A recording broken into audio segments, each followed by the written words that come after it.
Qodirovning buyragi ishdan chiqqan. Kreml Chechenistonga yangi rahbar qidirmoqda. Ukraina razvedkasi. Assalomu alaykum aziz kanalimiz kuzatuvchilari, kanalimizga xush kelibsiz.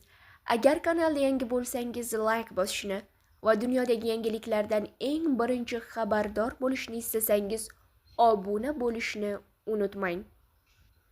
Checheniston Respublikasi rahbari Ramzan Qodirovning sog'ligi buyragining ishlamasligi tufayli yomonlashgan va buning ortidan mamlakatga yangi rahbar tayinlanishi mumkin.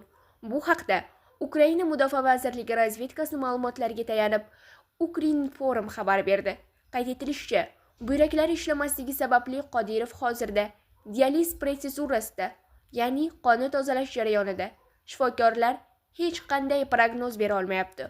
Ukraina Mudofaa vazirligi razvedkasidagi manbalarga ko'ra, hozirda Qodirov oila a'zolari bilan Chechenistondagi shaxsiy shifoxonasida davolanmoqda.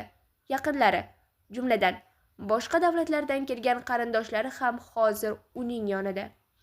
Manbaga ko'ra, Qodirovning sog'ligining yomonlashuvi fonida Chechenistonning yangi rahbari nomzodini aniqlash jarayoni sezilarli darajada faollashgan.